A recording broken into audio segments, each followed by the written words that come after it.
नमस्कार दोस्तों, हमारे YouTube चैनल सनातन सूर्यलोक में आपका हार्दिक स्वागत है। क्या आपको भी भगवान ने पूजा पाठ के बाद भी कुछ नहीं दिया जाने? सेवा में कहाँ कमी है? हमेशा दुखी रहते हैं, पैसे की कमी महसूस होती है, घर परिवार पैसों की कमी से परेशान रहता है कि भगवान ने हमें इतनी गरीबी क्यों दी, जबकि हम भगवान की रोज पूजा पाठ करते हैं, फिर भी भगवान हमारी एक नहीं सुनता। बहुत बार ऐसा देखने को मिलता है, जो ज्यादा भगवान का पूजा पाठ करता है वही सबसे ज्यादा दुखी होता है, जबकि कोई नास्तिक आदमी जो भगवान को नहीं मानता, कभी पूजा पाठ नहीं करता, कभी संतों का संग नहीं करता, वह सबसे ज्यादा सुखी जीवन जीता है। यह सब चीजें देखकर कभी कभी तो ऐसा लगता है कि भगवान ही गलत है, भगवान का न्याय ही गलत है। यह कोई कहानी नहीं है, ऐसा हर किसी के साथ होता है। चलिए आज मैं आपको इन दो कहानी के द्वारा इसके पीछे का कारण बता देता हूँ, आखिर क्यों भगवान को मानने वाला व्यक्ति सबसे ज्यादा दुखी होता है। दोस्तों, अगर आप भगवान श्री कृष्ण के भक्त हैं, तो कमेंट बॉक्स में जय श्री कृष्ण जरूर लिखा। और दोस्तों, अगर आपने हमारा चैनल सब्सक्राइब नहीं किया है तो चैनल को सब्सक्राइब जरूर कर लेना। दोस्तों, पहली कहानी इस प्रकार है कि किसी नगर में एक निर्धन व्यक्ति रहता था। वह हमेशा दुखी रहता और उसे इस बात की शिकायत रहती कि भगवान ने इतनी पूजा पाठ के बाद भी उसे कुछ नहीं दिया। वह भगवान की मूरत के समक्ष किसी नगर में एक निर्धन व्यक्ति रहता था।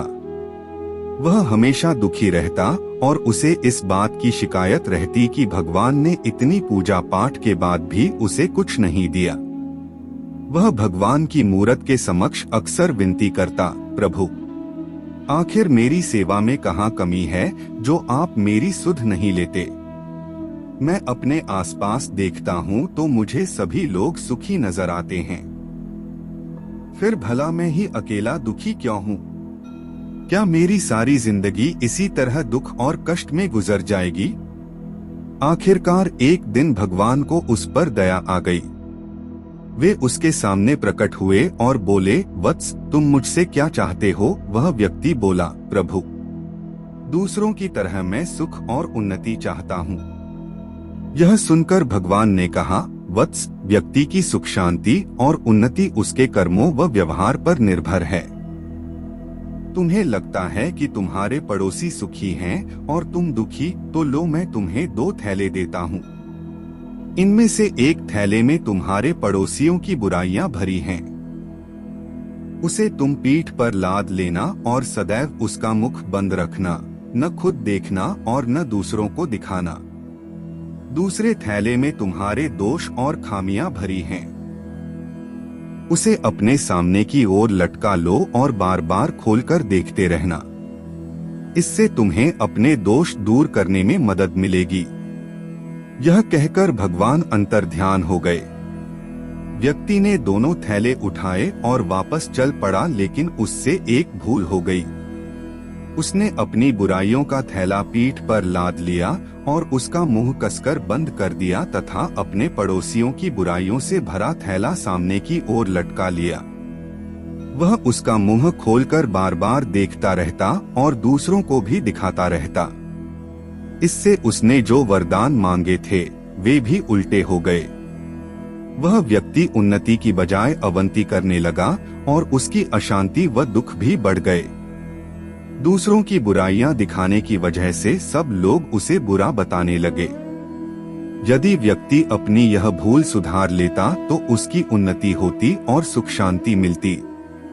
उन्नति का मार्ग यही है कि हम दूसरों के दोष देखने की बजाय अपने दोषों को देखते हुए सुधार की लगातार कोशिश करते रहें। ज्यादा पूजा पाठ करने वाला दुखी क्यों? दोस्तों, अब दूसरी कहानी इस प्रकार है कि एक गुरु के 2 चेले थे। दोनों ही पढ़े लिखे विद्वान थे। दोनों में फर्क सिर्फ इतना था, एक भगवान को मानने वाला था और दूसरा भगवान को न मानने वाला नास्तिक था। एक ऐसा था जहाँ पर भगवान की कथा होती थी, जहाँ सत्संग होता था, जहाँ भजन होता, वहाँ दौड़ के चला जाता और भगवान की पूजा पाठ करने लगता। दूसरा शिष्य इन सब चीजों से काफी दूर था। वह शराब पान भी करता था, वेश्याओं के साथ गमन करता था। सारी बुरी आदतें दूसरे शिष्य में थी। एक दिन क्या हुआ, एक शिष्य शराब पीकर अनाप शनाप बोलते हुए रास्ते में पैदल चलते हुए अपने घर को जा रहा था। अचानक उसको रास्ते में पैसों से भरा एक बैग मिल जाता है। उसकी खुशी का ठिकाना नहीं। वह जोर जोर से चिल्लाते हुए सबको बताता, मुझे आज पैसों से भरी बैग की थैली मिल गई, मेरा जीवन सफल हो गया। इन पैसों से अपने जीवन की आवश्यकताओं की पूर्ति करूंगा। वही दूसरा मित्र मंदिर से भजन करते हुए अपने घर को जा रहा था। अचानक उसकी पैर में एक बड़ी कील चुभ जाती है, रक्त निकलने लगता है।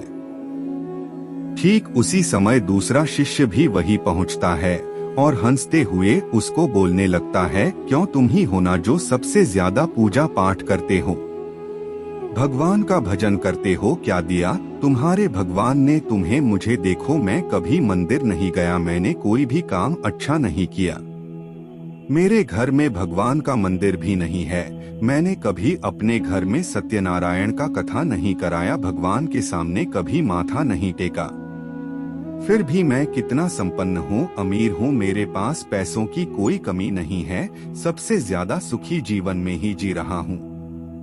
अच्छे शिष्य को उसकी बात चुभने लगी। उसने मन ही मन विचार किया, हाँ यह तो सच बोल रहा है, मैं कितना पूजा करता हूँ, मैं कितना भगवान को याद करता हूँ, फिर भी मैं इतना दुखी हूँ, और वह कुछ नहीं करता फिर भी कितना सुखी है। इतना सोचते हुए वह अपने गुरु के पास चला जाता है और यही प्रश्न गुरु से करता है।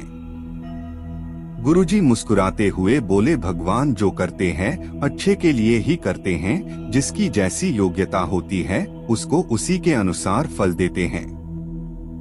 अब तुम्हारे प्रश्नों का उत्तर तुम जानते हो, भगवान ने तुम्हारे पैर में कील क्यों चुभाई और उसको पैसों से भरी हुई बैग क्यों मिली? सुनो, तुमने पिछले जन्म में बहुत पाप किया था, इसलिए तुम्हारी आज मौत होने वाली थी, तुम बच गए क्योंकि तुम मंदिर गए थे, तुमने भगवान की पूजा की थी, यही एक कारण है कि तुम्हारी मौत न होकर सिर्फ एक कील चुभी। अब तुम्हारे मित्र की बात करते हैं। पूर्व जन्म में वो एक संत महापुरुष था, इसलिए उसकी आज किस्मत बदलने वाली थी, करोड़ों के संपत्ति का मालिक बनने वाला था, मगर इस जन्म में उसने कोई भी अच्छा काम नहीं किया, इसलिए पूर्व जन्म के फल के अनुसार उसको थोड़े पैसे ही मिले, जबकि वो अरबों के संपत्ति का मालिक बनने वाला था। भगवान को दोष देना छोड़ दो, अपने वर्तमान के समय का सदुपयोग करो, भविष्य अपने आप सुधर जाएगा।